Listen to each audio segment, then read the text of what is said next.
உப்பு இல்லாமல் இருக்காது, காரம் இல்லாமல் இருக்காது. இப்படி சேர்க்கும்போது உப்பு காரம் எல்லாமே நீங்கள் சிக்கன் பீஸில் கிடைக்கும். ஒரு டைம் இந்த மெத்தடில் செஞ்சு பாருங்கள், சூப்பராக இருக்கும். பிரியாணி டேஸ்ட் கொடுக்கும். நீங்கள் செஞ்சு பார்த்துட்டு ஒரு டைம் கமெண்ட் பண்ணுங்கள். பாருங்கள், ஒரு 3 நிமிஷம் வேக விட்டால் போதும். அந்த மசாலா காரம் உப்புலாம் இறங்கிடும். பாருங்கள், 3 நிமிஷம் வேக விட்டாச்சு. இப்போ நம்ம தேவையான அளவு தண்ணி வச்சிடலாங்க. 30 கிலோ சிக்கன் பிரியாணிக்கு 50 லிட்டர் நான் தண்ணி வைக்கிறேங்க. 30 கிலோவுக்கு 50 லிட்டர் தான் தண்ணி வைக்கணும்.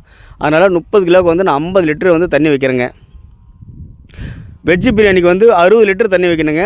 சிக்கன் பிரியாணிக்கு வந்து 50 லிட்டர் தான் வைக்கணும். மட்டன் பிரியாணிக்கு 55 லிட்டர் வைக்கணுங்க. அதனால் சிக்கன் பிரியாணிக்கு வந்து நான் வந்து 50 லிட்டர் தண்ணி வைக்கிறேன். அதிகமாக தண்ணி வச்சா சாப்பாடு குறைஞ்சிருங்க. நீங்கள் 30 கிலோக்கு 50 லிட்டர் தண்ணி வைங்க, கரெக்டாக இருக்கும். நிறைய பேர் தண்ணி அளவு தான் கேட்டுருந்தீங்க. தண்ணி அளவு கரெக்டாக சொல்லிருக்கு பாருங்கள். 30 கிலோவுக்கு 50 லிட்டர் தண்ணி வைங்க, போதும், கரெக்டாக இருக்குங்க.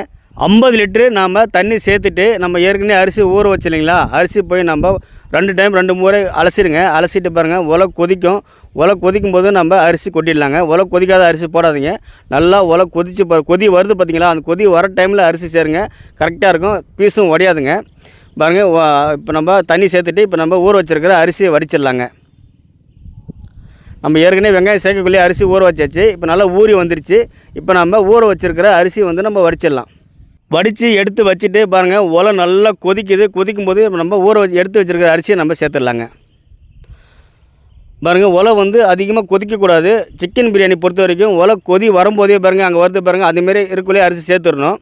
அதுமாரி சேர்த்துட்டு ஒரு டைம் நல்லா கிளறி விட்டுருங்க. கிளறி விட்டுட்டு புதினா கொத்தமல்லி நல்லா தண்ணியில் விட்டு அலசி எடுத்து வச்சுருக்கிறோம். இப்போ நம்ம புதினா கொத்தமல்லி சேர்த்துடலாங்க. ஏற்கனவே புதினா கொத்தமல்லி வெங்காயத்தில் சேர்த்துருக்கோம். அதில் கொஞ்சம் சேர்த்துட்டு இப்போ லாஸ்ட்டாக இருக்கும்போது தம் போடும்போது கொஞ்சம் சேர்த்துருங்க. அப்போ தான் கரெக்டாக இருக்கும். சூப்பரான ஒரு டேஸ்ட் கொடுக்கும். இப்போ நம்ம தேவையான அளவு புதினா கொத்தமல்லி எடுத்து வச்சுருக்கோம். அது இருக்கிறதெல்லாம் சேர்த்துடலாங்க. சேர்த்துட்டு அது கூடவே 1/2 லிட்டரு நாம் நெய் எடுத்து வச்சுருக்கிறோம். நம்ம அது கூடவே நம்ம 1/2 லிட்டர் நெய் சேர்த்துடலாங்க. நெய் புதினா கொத்தமல்லி நெய் சேர்த்துட்டு நல்லா ஒரு டைம் கிளறி விட்டுருங்க. அது எல்லாம் மிக்ஸ் ஆகிற மாதிரி நல்லா கிளறி விட்டுட்டு 20 நிமிஷம் அல்லது 25 நிமிஷம் பிரியாணி வந்து தம்மில் வைக்கணும்.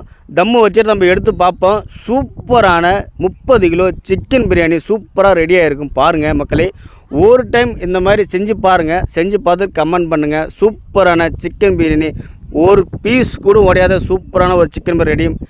தனி மிளகாத்தூள் சேர்க்கறதுக்கு பதிலாக இது கூட அந்த மசாலா சேர்த்து செஞ்சு பாருங்கள். டேஸ்ட்டு அதை விட இன்னும் கொஞ்சம் கூட இருக்கும்.